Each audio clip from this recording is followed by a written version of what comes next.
munaasabad ballaaran oo si heersare loo soo agaasin isla markaana ay ku qalin jabinayeen arday gaaraysa ku dhawaad 20 arday oo ka qalin jabinaysa xifdinta quraanka kariimka ee qowlka ee ayaa maanta lagu qabtay degmada Gurceel. Ardaydan ayaa xifdinta quraanka kariimka ee qowlka ee waxa ay ka barteen dugsiga Sheekh Muuse Cabdulle oo ay muddo 2 sano ka baranayeen xifdinta quraanka kariimka ee qowlka ee. Munaasabadan ayaa waxaa ka soo qayb galay culamaa u diin, qaar ka mid ah waalidiinta ubadkooda qalin jabinayeen iyo qaybaha kala duwan ee bulshada reer Gurceel. Qaar ka mid ah ardayda maanta ka qalin jabinaysa dugsiga Sheekh Muuse Cabdulle ayaa madasha ku soo bandhigay wixii ay soo barteen muddadii ay wadeen barashada quraanka kariimka ee qowlka ee.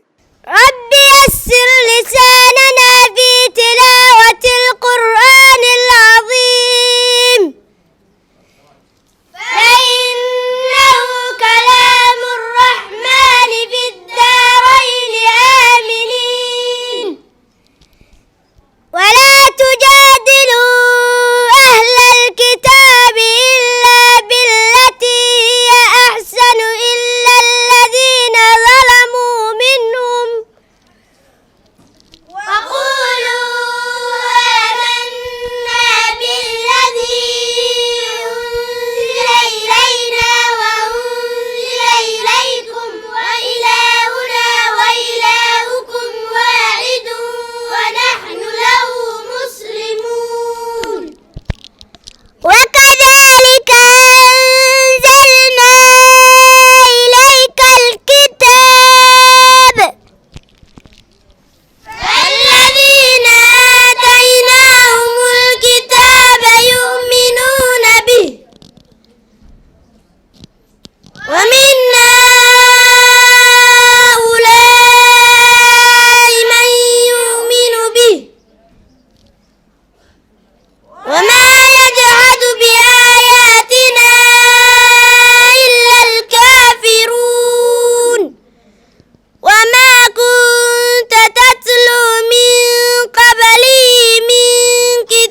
maamulaha iskuulka Almaamuun laantiisa magaalada Muqdisho ee caasimadda dalka Macallin Cali Axmed Fiidow ayaa soo dhaweeyay sida ardaydan loo baray xifdinta Qur'aanka Kariimka asagoo u mahad celiyay maamulka iyo macallimiinta dugsiga Sheekh Muuse Cabdulle. waxaan rabaa inaan u mahad celiyo marka koowaad Allah subxaanahu wa tacaala, marka labaadna inaan u mahad celiyo mu'asasada Sheekh Maxamed Anas gaar ahaan inaan mahad gaar u celiyo madarasada Sheekh Muuse iyo mucallimiinteeda iyo maamulkeeda, waalidiinteeda iyo ardaydeeda. waxaan leeyahay baarakumullahu fiikum, waa dadaasheen, waxaa idin sugnaaday bogaadin iyo ajir Allah subxaanahu wa tacaala xaggiisa aad ka helaysaan. runtii ma soo koobi karo aniga farxadda ay gelinayso inaan ka qayb galo xafladda qur'aanka kariimka ah ee ardayda yaryar sida quruxda badan ay noogu soo bandhigeen. inaan ka soo qayb galo xafladdaasi waxay igu abuureysaa wax aad iyo aad aan la soo koobi karin oo farxad ah. macallin waa mucallim, ardayna waa arday, waalidna waa waalid. waxaa la isdheeraan doonaa laakiin markii kala reebta la yimaado, dadka lagdanka waagi horaa la aadi jiray oo kala reebta dhagayaa la dhihi jiray. halkaan marka la yimaado dadku ay kala haraan inta badan. qur-aanka waa la wada dhigaa, waana la wada aqriyaa, waana la soo wada bandhigaa, laakiin waxaan rabaa inaan noqdo aniga aad iyo cajabgelisay inaan idin xasuusiyo. noqdodaasi waxay tahay qur-aanka aqrintiisa, taxfiidkiisa, waxaasoo dhan waxaa ka muhiimsan tasiixu nutq, xarafka oo la saxo sida u yar loogu dhawaaqo. macallin muuse iyo macallimiintii waxaan leenahay juhdiga aad bixisay inaan idinka abaalmariyo. sidii loogu talagalay ilaahay uu yidhi subxaanahu wa tacaala warattil alqur'aana tartiila, yaad u sugteen, ardaydan ay u sugeen. Sheekh Cabdirasaaq Cabdullaahi Bootaan iyo Macallin Cabdulqaadir Sheekh Faarax oo ka mid ah culamaa diinka lagu marti qaaday madashan ayaa si wadajir ah u soo dhaweeyay sida waqtiga loo geliyay ardaydan, iyagoona waalidiinta ubadkan kula dardaarmay inay ku garab istaagaan si ubadkooda usii xoojin lahaayeen barashada diinta, gaar ahaan barashada tafsiirka Qur'aanka Kariimka ee qowlka Eebe. mar kastaba cunugaaga haddaad ku dadaashid waa iridii jannadaada. adigu waxaa tahay jannadii cunugan wuu og yahay. waxaa la yidhi alummahaat yani aljannatu taxta aqdaami lummahaat, jannada waxay taallaa lugaha hooyo hoostooday taallaa. idan marka cunug waa og yahay, wuu dareensan yahay inaad tahay baabkii ridahiisa oo wanaag ku gaari lahay adduun iyo aakhiro. adiguna bar oo tus inuu waxaan ku hodha iridaas wax ku gaaro. intaasaan iskula dardaarmaynaa. culumtu way badan tahay, cilmiga aan ka hadlayaa waa alcilmu naafic weeye, waa cilmiga anfacaya qofka, waa adduun iyo aakhiraba anfacaya. waa cilmiga uu nabigeenu nooga tegay sala allahu wasalam calayh. waa ugu horeeya qur-aankan kariimkaah hadda ardada la xifdisiiyey, tafsiirkiisii, sunnadii nabiga, sunantii, axaadiistii, fiqhigii culummadu ay kasoo dhex saareen. intaasoo dhan ardayga in lagula dadaalo ayaa la doonayaa.